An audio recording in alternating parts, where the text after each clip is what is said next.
Hey guys, welcome to this free training part two. Yesterday we sort of went through a bit of find your why and my sort of philosophy on that. Today I want to take it a stage further, and I sort of toyed a little bit about what to teach you on here. What's going to be the most benefit and what's going to add value. So I'm going to go through some stuff. If you've got any comments, any questions, feel free to put them in the comments on Facebook. There, I'll keep an eye on them and come back to you with the answers. Probably at the end of the session, because I'm just going to go through a bit of a PowerPoint to explain. And then if there's something specific that you want me to talk on or teach into next time, then let me know. All right, I'm here to add value to you. This is about you, it's not about me. I'm just sharing some of the thoughts and ideas that I've had over the course of my career. So let's get going. So today, excuse me, today what we're going to do is we're going to continue along the subject of finding your why. Now, I use a three-stage process. So I talk about purpose, talk about vision, and talk about strategy. Now, I talk about this with businesses, but this is also important when you're actually finding your why or understanding your purpose, so we say.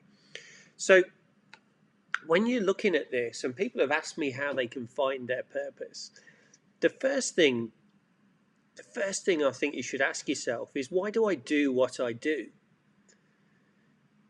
All right, now by that I don't mean, obviously if you're working, that you work to earn money. That's not what I'm talking about. What is it about what you do that gives you the most satisfaction? Okay, hopefully it does give you satisfaction. If what you're doing doesn't give you satisfaction, then I would turn this around and say, what does give me the most satisfaction?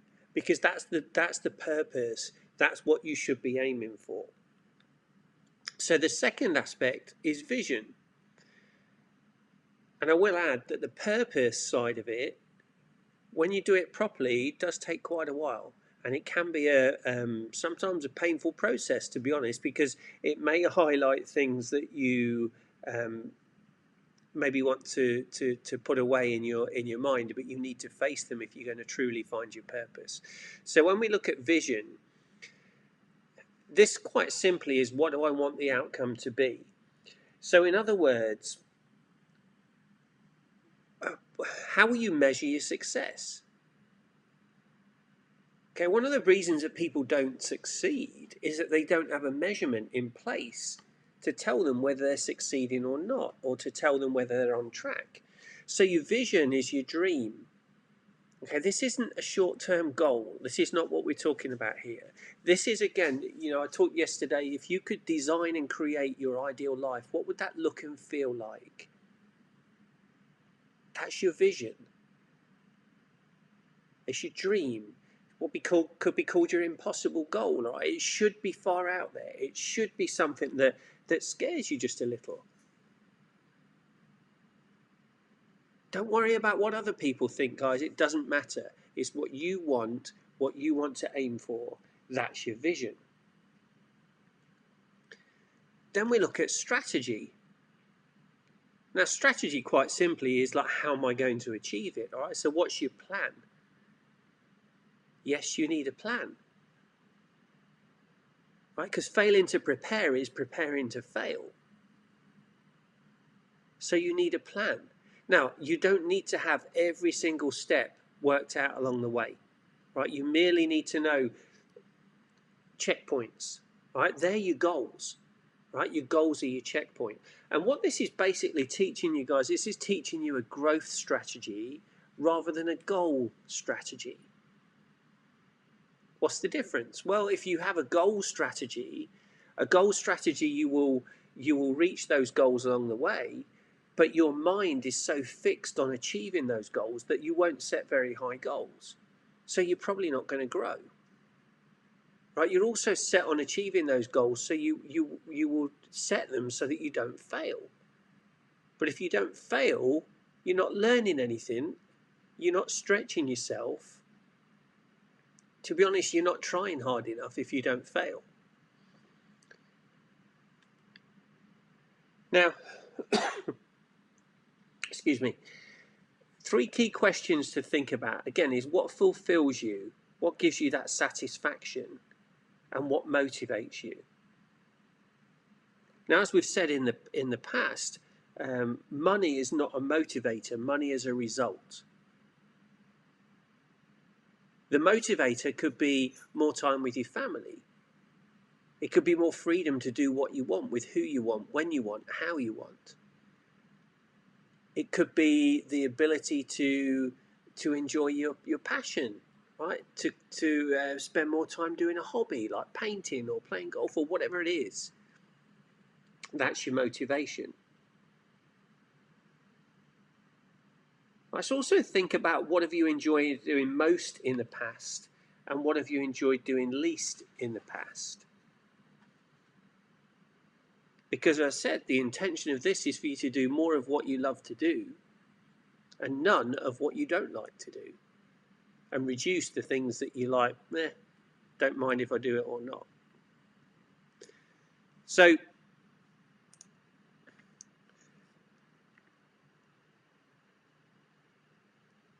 then I want you, Asker, to think about a mission statement. Now, you've probably heard of companies that have mission statements, all right? Your company may have a mission statement. You may or may not know it, all right? That's another issue that I cover with companies, is that you need to have a mission statement that is the description of your fundamental purpose, that answers the question why your business exists, but it also needs to be something that is lived every day and that everybody within the company understands.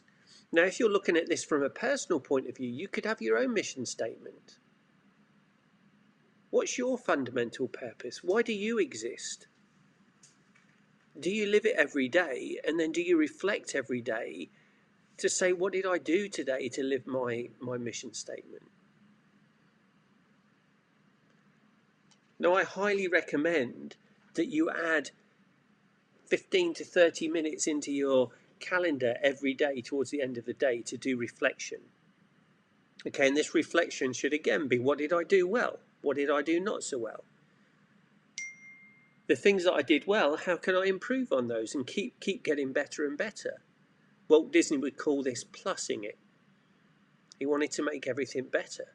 He famously said that Disneyland will never be finished, and the reason for that is that he wanted to keep improving it. Things that you didn't do quite so well, be honest with yourself. What went wrong? How can I improve that moving forward? And then the important thing, guys, is actually do something about it. Now, remember, we've talked about how experience is not the great learner.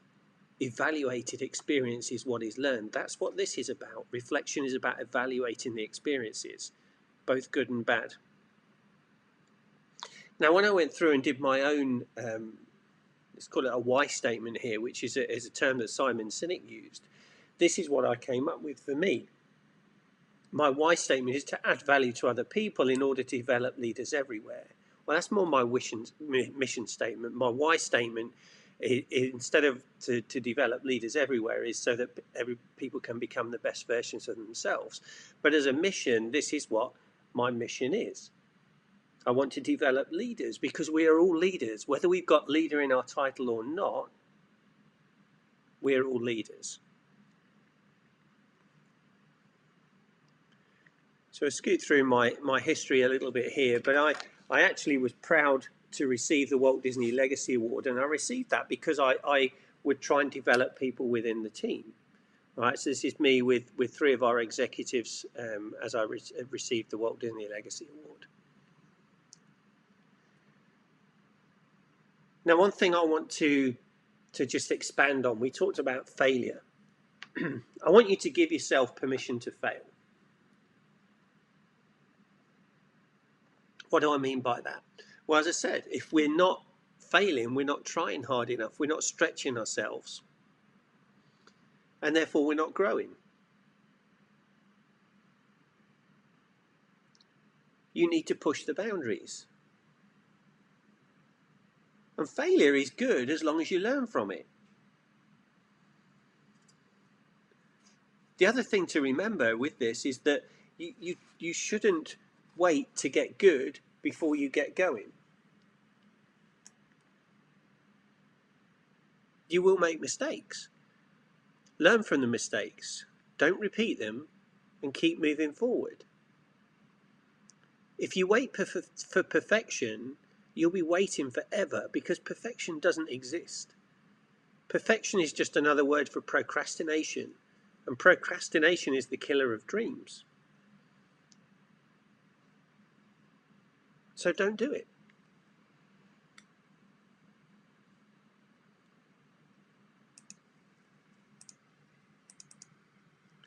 So that's my brief teaching today.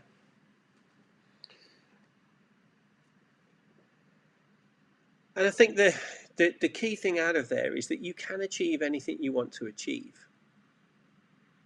as long as you're keeping it within reality, within your skill set.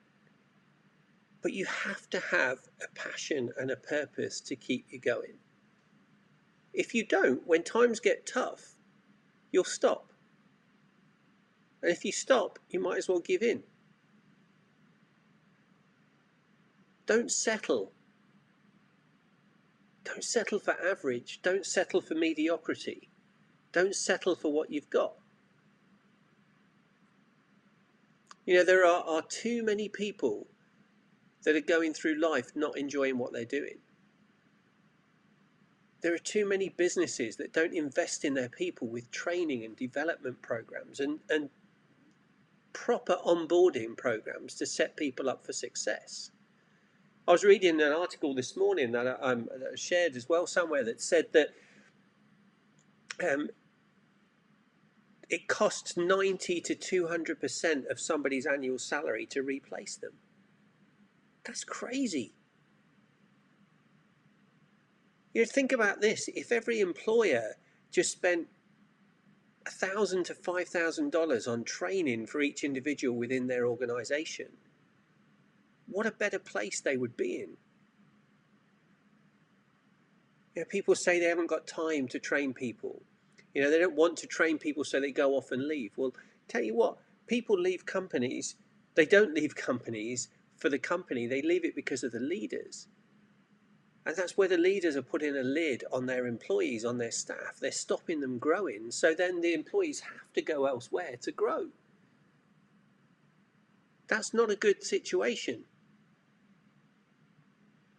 Think about it from your own situation, whether you're a business owner or whether you're an employee. Have you got the opportunity to grow and develop where you are? If you're a business owner, are you pushing the boundaries? Are you stretching yourself? Are you developing your people so that you can grow your company and multiply your profits? If not, why not? Because if you settle for what you've got, you're actually going backwards.